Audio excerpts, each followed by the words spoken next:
বাংলাদেশের বাসিন্দা বেলডাঙ্গার ইমাম, অন্যের নাম নিয়ে ইমাম ভাতাও তুলছিল এই সেলিম উদ্দিন। 4 বছর আগে বাংলাদেশ থেকে এসেছিল সে এদেশে। কক্সবাজারের বাসিন্দা, কি উদ্দেশ্যে এসেছিল এদেশে? বিএসএফ এর জালে এখন সেলিম উদ্দিন, তাকে ইতিমধ্যেই 10 দিনের হেফাজতের নির্দেশ দিয়েছে আদালত। দেখুন।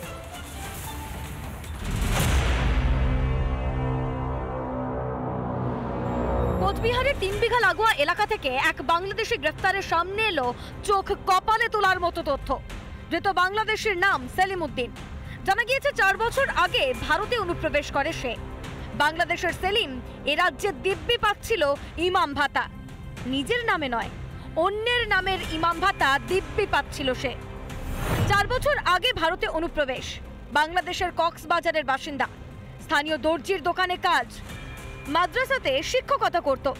অন্যের নামে ইমাম ভাতা তুলে আত্মসাৎ। সেলিমের থেকে উদ্ধার হয়েছে আধার ও প্যান কার্ড, রেশন কার্ডও। আর 4 বছর আগে আসছেন, আবার ভারত থেকে বাংলাদেশে যাচ্ছেন, কোনো উদ্দেশ্য ছিল নাকি আপনার? হ্যাঁ, তো আপনি কি ইমাম ভাতা পেতেন?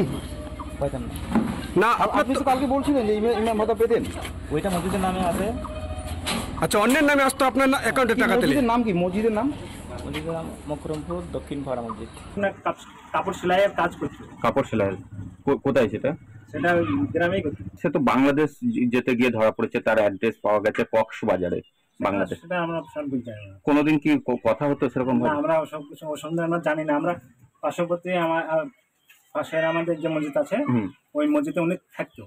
কিভাবে 4 বছর ধরে রাজ্যে ঘাঁটি গেড়ে রইল বাংলাদেশি? বর্ডার সিকিউরিটি ফোর্স আছে যারা বর্ডার গার্ড করছে, আর যাদের 15 কিলোমিটার থেকে 50 কিলোমিটার অবধি বাড়িয়ে দেওয়া হয়েছে তাদের জুরিসডিকশন, তারা নিশ্চয়ই এটা দেখবে। ওই ব্যক্তিকে সরকার ইমাম ভাতা দিচ্ছে, মাদ্রাসায় পড়াতো, তার ডকুমেন্টস যা যা আছে সেই দেখে যে ভাতা পেয়েছে সেগুলো হয়তো দেখে নিতে হবে। তো বিস্তারিত তো আমার পক্ষে বলা সম্ভব না। তৃণমূল কংগ্রেস এই রাজ্যটাকে বাংলাদেশ বানানোর জন্য যা যা করার সেটাই করছে। প্রমাণিত হয়ে গেল যে বিজেপি সত্যি কথা বলছে। বাংলাদেশে কি করে ইমাম ভাতা পায়? মমতা বন্দ্যোপাধ্যায়ের আমলে সব সম্ভব। তো পশ্চিমবঙ্গকে যদি পশ্চিম বাংলাদেশ বানানো কারো উদ্দেশ্য হয়, তো সে বাংলাদেশিদের ইমাম ভাতা দেবে না, তো ভারতীয়দের ইমাম ভাতা দেবে। বাংলাদেশে পালানোর সময় বিএসএফ এর 6 নম্বর ব্যাটালিয়নের কর্তব্যরত জওয়ানরা ধরেছে সেলিম উদ্দিনকে। এরপর তুলে দেওয়া হয় কুচলিবাড়ি থানার পুলিশের হাতে। কেন 4 বছর আগে বাংলাদেশ থেকে এসেছিল সেলিম? কেনই বা হঠাৎ বাংলাদেশে পালাচ্ছিল? তা নিয়ে শুরু হয়েছে তদন্ত। রিপাবলিক বাংলা। গ্ল্যামারের আড়ালে পাক গুপ্তচর বৃত্তি। হরিয়ানা পুলিশের জালে জ্যোতি মালহোত্রা নামে এক ভারতীয় ব্লগার। পাকিস্তানের একাধিক জঙ্গি গোষ্ঠীর সঙ্গে যোগাযোগ ছিল তার, এমনটাই তথ্য পেয়েছে পুলিশ। 5 দিনের পুলিশ হেফাজতে পাঠানো হয়েছে ধৃতকে।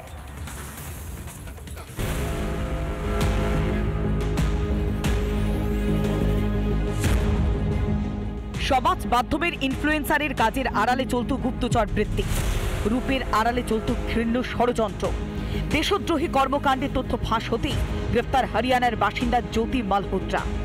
একদিকে যখন জঙ্গি দেশ পাকিস্তানের বিরুদ্ধে লড়াই করছিল ভারতের বীর সেনাবাহিনী, সেই সময় ভারতের একের পর এক গোপন তথ্য পাকিস্তানে পাচার করছিলেন জ্যোতি মালহোত্রা।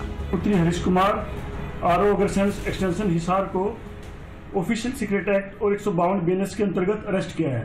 इसके पास प्राप्त मोबाइल और लैपटॉप से हमें कुछ संदिग्ध सामग्री प्राप्त हुई है। इसको हमने 5 दिन के रिमांड पे लिया है, पूछताछ जारी है। यह लगातार पाकिस्तानी नागरिक के संपर्क में थी, उसके बारे में इससे पूछताछ की जाएगी।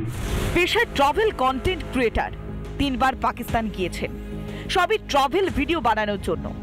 2023 থেকেই পাকিস্তানের চরগিরি শুরু। পাকিস্তানে একাধিক আইএসআই এজেন্টের যোগাযোগ, হরিয়ানা এবং পাঞ্জাবে বড় নেটওয়ার্ক তৈরি। 5 দিনের পরে হেফাজতে ধৃত জ্যোতি মালহোত্রা। পাকিস্তান কি ভারত দখল করবে বলে চর ছড়িয়েছিল? এই অবস্থার মধ্যে ওরা কি করছে, যত চর আছে, ওদের স্পাই যারা আছে বা আছে, সেসবকে কাজে লাগাচ্ছে এবং কাজে লাগিয়ে দিয়ে আমাদেরকে একটা উদ্ভ্রান্ত করার সৃষ্টি করছে। রাজনীতি বা সামরিক শক্তিতে হেরে গিয়ে আইএসআইয়ের এই গুপ্ত ফন্দি ভারতে আর কতদিন? এটা শুধু একজন জ্যোতি মালহোত্রার মধ্যেই আমাদের সীমাবদ্ধ থাকলে হবে না। আর আরেকটা জিনিস এটা প্রমাণ করে যে জ্যোতি মালহোত্রার ধর্মটা এখানে বড় কথা নয়, কিন্তু অনেক মানুষ টাকার প্রলোভনে, সম্পর্কের জন্য তারা দেশের সাথে বিশ্বাসঘাতকতা করছেন। পুলিশের দাবি ভারতের নানান জায়গা ছাড়াও ব্লগের দৌলতে বিদেশেও নিত্য যাতায়াত ছিল তার। পাকিস্তান ছিল মূল ঘাঁটি।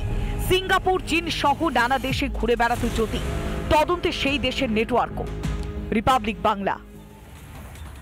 নানা ধরনের কন্টেন্ট দেখার জন্য লাইক করুন, শেয়ার করুন আমাদের ফেসবুক পেজ, সাবস্ক্রাইব করুন আমাদের ইউটিউব চ্যানেল। পাশাপাশি অন্যান্য ব্রেকিং নিউজের জন্য অবশ্যই চোখ রাখুন রিপাবলিক বাংলায়।